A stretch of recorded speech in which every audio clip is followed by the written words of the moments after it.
Hello and welcome to the Groundline Review, your source for everything One Piece. Today we're going to be discussing a topic that pops up almost every time I mention a certain Charlotte Katakuri or his devil fruit, the Mochi Mochi no Mi, and that is the extreme confusion within the fanbase over exactly what a special Paramecia is, because there's a fair bit of conflicting information out there, and to be perfectly honest, it's not something I believe was particularly well explained in the series itself. And as a result, I tend to get a lot of comments on this channel like, dude, isn't Katakuri a Logia user? Or mate, isn't Magellan's devil fruit also a special Paramecia? And all of these questions and more will be answered here today. But first up, we've got to discuss the dubious origins of the special Paramecia, and this in and of itself is kind of where a ton of the confusion about Katakuri and the Mochi Mochi no Mi seems to stem from. Because in the initial release of chapter 863 in Weekly Shonen Jump, Jinbei specifically refers to the Mochi Mochi no Mi as a Logia fruit. However, this line was later changed to a special Paramecia when the volume containing chapter 863 was released. Now, this sort of thing isn't an uncommon practice, and there are often cases where chapters were published in Weekly Shonen Jump containing errors, although these are usually art-based, like someone drawing Zora's scar on the wrong eye, stuff like that. However, this error is a bit more noticeable than most because it pertained to the explanation of a character who was and still is wildly popular in the fanbase. So after the initial chapter release, the information was spread like wildfire that Katakuri was a Logia user, and there was really no recovery from that initial bombardment of information. Once that idea is out there, no amount of retconning can completely eradicate it. However, it's also probably not semantically correct to call the initial definition as a Logia an error, because that would imply that special Paramecias had been planned all along, and this situation was a simple labeling mistake. I do not think that is the case. Rather, this situation seems like a glimpse of how the sausage is made, because One Piece is absolutely not as meticulously planned as a lot of people seem to believe it is. Oda has a strong general direction and overall sense of pacing, but he is also a master improviser, choosing to draw essentially whatever he feels at the time, adding a lot of nice flair to the story. And the most famous example of which being the supernovas actually. None of them were planned to exist at all until Oda thought that the Sabari arc might be a bit too flat, and just created them all on the spot to add some dramatic intrigue. And that's more or less what I think happened here with the special Paramecia thing. Oda submitted chapter 863 with every intention for Katakuri to be a Logia user, and then somewhere down the line he had an even better idea and decided to make the switch in volume format. Now, as for what that better idea was, it could be something really simple like wanting to emphasize the similarities between Luffy and Katakuri a lot more. I mean, the whole interaction was an exercise in Luffy encountering a much better version of his own abilities and learning from it. So I think it's very narratively sound for him to be facing off against another Paramecia user. Of course, the problem with that is that this alleged Paramecia user has already displayed some Logia qualities, so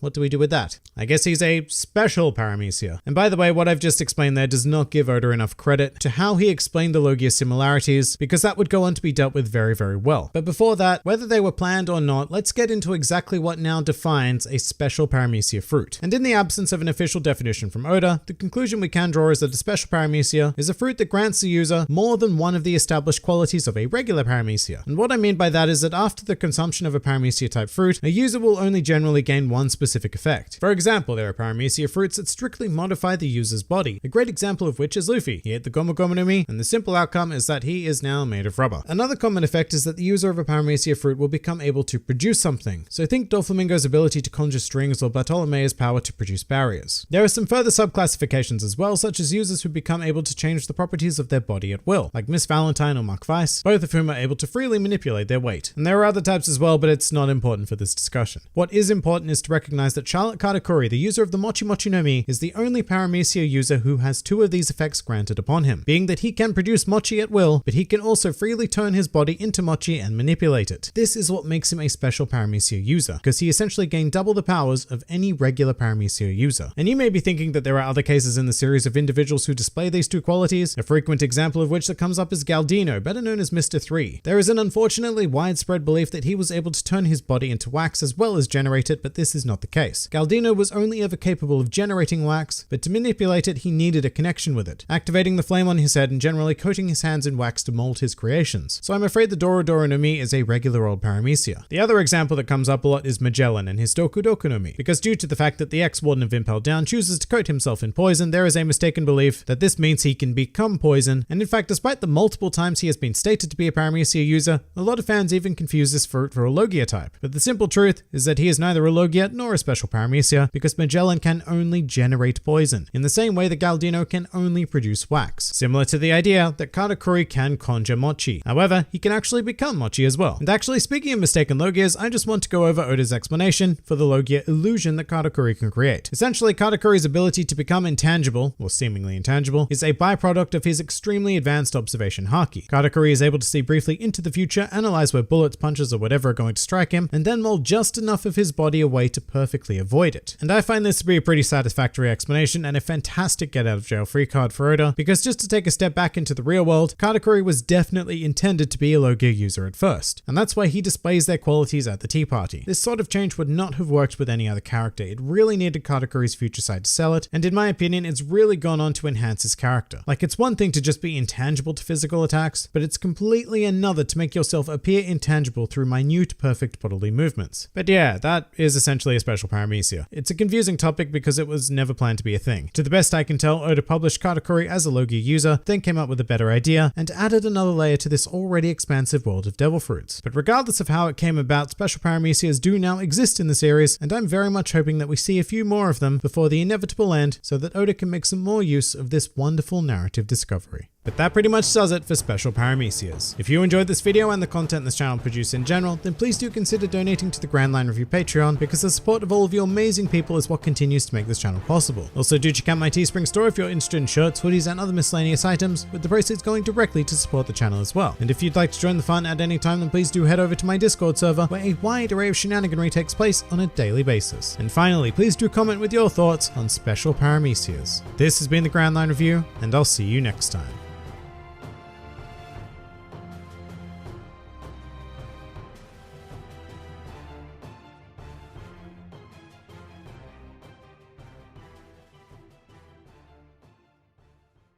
He's had more to drink than I have today.